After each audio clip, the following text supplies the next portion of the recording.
പ്രിയപ്പെട്ടവരെ, നമസ്കാരം. കേരളത്തിലെ ലക്ഷക്കണക്കിന് യുവതീ യുവാക്കളെ ബാധിക്കുന്ന ഒരു പ്രശ്നം, ആ പ്രശ്നത്തിന് കൃത്യമായിട്ടൊരു ശാശ്വതമായ പരിഹാരം കിട്ടണം. അതിനു വേണ്ടിയിട്ട് കേരളത്തിന്റെ ബഹുമാനപ്പെട്ട ഗവർണർ രാജേന്ദ്ര വിശ്വനാഥ് അർലേക്കർ അദ്ദേഹം ഇടപെടുന്നു എന്നുള്ള വാർത്തയാണ് ഇപ്പോൾ പുറത്തു വരുന്നത്. എന്താണ് ആ വിഷയം? നമുക്കറിയാം, കേരളത്തിലെ ലക്ഷക്കണക്കിന് യുവതീ യുവാക്കളുടെ ഉദ്യോഗാർത്ഥികളുടെ ഒരു സ്വപ്നമാണ് PSC വഴി ഒരു നിയമനം കിട്ടുക എന്നുള്ളത്. എന്നാൽ ഇന്ന് എന്താണ് PSCയിലെ യഥാർത്ഥത്തിൽ നടക്കുന്നത്? PSCയിലെ പലതരത്തിലുള്ള പരീക്ഷകളും പല നിയമനങ്ങളുമായിട്ട് ബന്ധപ്പെട്ട് നടക്കുന്ന പരീക്ഷകളും അത് പലതരത്തിൽ ചോദ്യം ചെയ്യപ്പെട്ടുകൊണ്ടിരിക്കുകയാണ്. ആ പരീക്ഷകളിലെ നിരവധിയായിട്ടുള്ള ക്രമക്കേടുകളാണ് ഓരോ ദിവസവും ഉയർന്നു വന്നുകൊണ്ടിരിക്കുന്നത്. അതിന്റെ അടിസ്ഥാനത്തിൽ PSCയുടെ വിശ്വാസ്യത സംരക്ഷിക്കാൻ, PSCയെ നേർവഴിക്ക് നയിക്കാൻ, കേരളത്തിലെ ലക്ഷക്കണക്കിന് ഉദ്യോഗാർത്ഥികളുടെ യുവതീ യുവാക്കളുടെ പ്രതീക്ഷകൾ സഫലീകരിക്കുവാൻ വേണ്ടിയിട്ട് കേരളത്തിന്റെ ബഹുമാനപ്പെട്ട ഗവർണർ തന്നെ നേരിട്ട് ഇടപെടുന്നു എന്നുള്ള വാർത്തയാണ് പുറത്തു വരുന്നത്. നമുക്കറിയാം, കഴിഞ്ഞ കുറച്ച് ദിവസങ്ങളായിട്ട് PSCയുമായിട്ട് ബന്ധപ്പെട്ടിട്ട് PSC നടത്തിയിട്ടുള്ള നിരവധിയായിട്ടുള്ള പരീക്ഷകളിൽ വലിയ തോതിലുള്ള ക്രമക്കേട് നടന്നു എന്നുള്ള വിവരങ്ങളാണ്, ഞെട്ടിക്കുന്ന വിവരങ്ങളാണ് പുറത്തു വന്നുകൊണ്ടിരിക്കുന്നത്. ഇങ്ങനെയുള്ള പരീക്ഷാ ക്രമക്കേടുകളെ സംബന്ധിച്ച് ഏതാണ്ട് 100 പരാതികൾ, നിരവധിയായിട്ടുള്ള പരീക്ഷകളിൽ ക്രമക്കേട് നടന്നു എന്ന നിലയ്ക്കുള്ള 100 പരാതികൾ ഗവർണർക്ക് കിട്ടിയതിന്റെ അടിസ്ഥാനത്തിലാണ് ഗവർണർ ഈ വിഷയത്തില്, അതായത് ലോക് ഭവൻ ഈ വിഷയത്തില് നേരിട്ട് ഇടപെടുന്നത്. ഈ വിഷയത്തിലെ ഒന്നാമത്തെ ചോദ്യം, എന്തുകൊണ്ട് ഗവർണർ ഇടപെടുന്നു എന്നുള്ളതാണ്.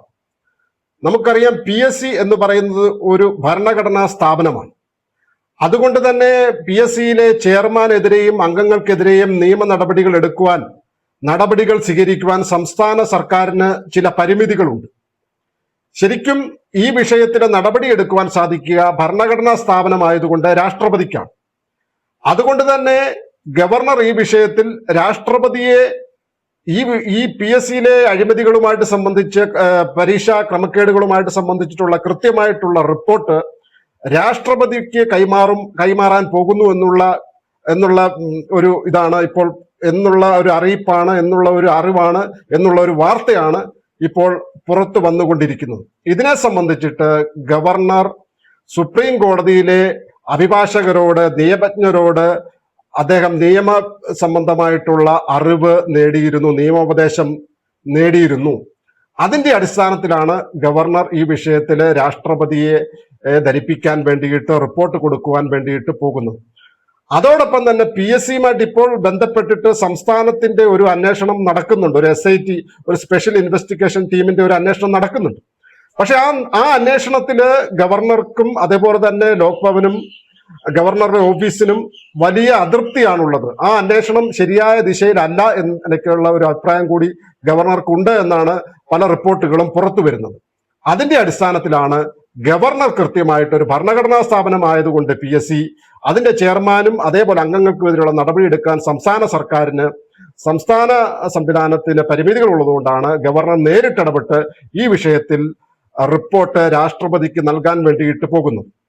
PSCയുമായിട്ട് ബന്ധപ്പെട്ട് നിലവിൽ തന്നെ സ്റ്റേറ്റ് ഹൗസിംഗ് ബോർഡിലെ ചീഫ് എഞ്ചിനീയർക്ക് വേണ്ടിയിട്ടുള്ള പരീക്ഷയിലേക്ക് വലിയ തോതിലുള്ള ക്രമക്കേട് നടന്നു എന്ന് ഇപ്പോൾ ക്രൈംബ്രാഞ്ച് കണ്ടെത്തിയിട്ടുണ്ട്. ആ പരീക്ഷയിൽ 1ാം റാങ്ക് നേടിയ ഉദ്യോഗാർത്ഥി, ആ പരീക്ഷാർത്ഥി, അയാള് എഴുതിയിരുന്ന പല ഉത്തരങ്ങൾക്കും എഴുതാതെ തന്നെ മാർക്ക് നൽകി എന്ന തരത്തിലുള്ള തട്ടിപ്പ് നടന്നു എന്ന് പുറത്തു വന്നിട്ടുണ്ട്. അതിന്റെ അടിസ്ഥാനത്തിൽ PSCയിലെ ചില ഉദ്യോഗസ്ഥരെയും അതേപോലെ തന്നെ ചില മുൻ ഉദ്യോഗസ്ഥരെയും നിലവിൽ തന്നെ ക്രൈംബ്രാഞ്ച് പ്രതിപട്ടികയിൽ ചേർത്തിട്ടുണ്ട്. അങ്ങനെ പരീക്ഷാ ക്രമക്കേടുമായിട്ട് ബന്ധപ്പെട്ട് ഒരു കാര്യമാണ് ഞാൻ സൂചിപ്പിച്ചത്. ഇങ്ങനെ നിരവധിയായിട്ടുള്ള പരീക്ഷകളിൽ ക്രമക്കേട് നടന്നു എന്നുള്ളതാണ് അന്വേഷണത്തിൽ നിന്നും വ്യക്തമായത്. അതിന്റെ അടിസ്ഥാനത്തിലാണ് ക്രൈംബ്രാഞ്ചിന്റെ അതേപോലെ SITയുടെ ഒക്കെ അന്വേഷണം മുന്നോട്ട് പോകുന്നത്. ഇനി ഈ വിഷയത്തിൽ എന്താണ് സംഭവിക്കാൻ പോകുന്നത്?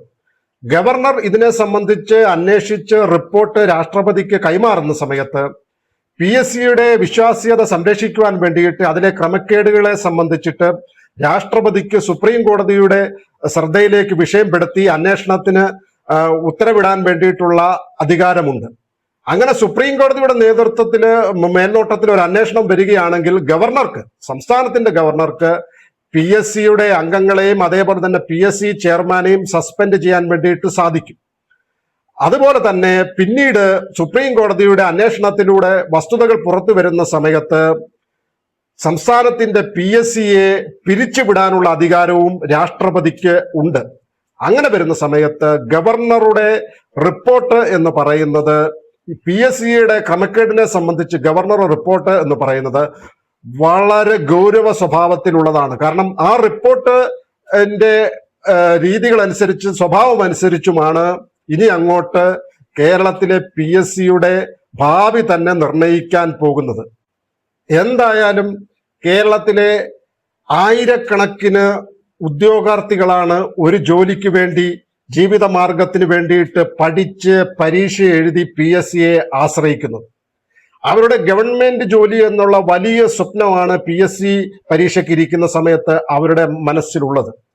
ആ സ്വപ്നങ്ങൾ പൂവണിയുവാൻ വേണ്ടിയിട്ട് അവർക്ക് വിശ്വാസ്യതയോടുകൂടി സുതാര്യമായിട്ടുള്ള ഒരു പരീക്ഷ നടത്തുന്ന സംവിധാനത്തിലേക്ക് PSC മാറാൻ വേണ്ടിയിട്ട് ഗവർണറുടെ ഈ ഇടപെടൽ, കൃത്യമായ ഈ ഇടപെടൽ, അതേപോലെ തന്നെ ഗവർണറെ ഈ റിപ്പോർട്ട് സമർപ്പിക്കൽ, അതേപോലെ തന്നെ ഈ വിഷയത്തിൽ രാഷ്ട്രപതിയെ ശ്രദ്ധ ക്ഷണിക്കുവാൻ വേണ്ടിയിട്ടുള്ള ഗവർണറുടെ റിപ്പോർട്ട്, ഇതൊക്കെ തന്നെ കേരളത്തിലെ PSCയെ ശുദ്ധീകരിക്കുകയും PSCയുടെ വിശ്വാസ്യത വീണ്ടെടുക്കുകയും അതേപോലെ തന്നെ കേരളത്തിലെ ലക്ഷക്കണക്കിനായിട്ടുള്ള, ആയിരക്കണക്കിനായിട്ടുള്ള യുവതീ യുവാക്കളുടെ അവരുടെ ഗവൺമെന്റ് ജോലി എന്നുള്ള അവരുടെ സ്വപ്നം, ആ സ്വപ്നം പൂർത്തീകരിക്കും, സബലീകരിക്കും എന്ന് നമുക്ക് വിശ്വസിക്കാം. നമസ്കാരം.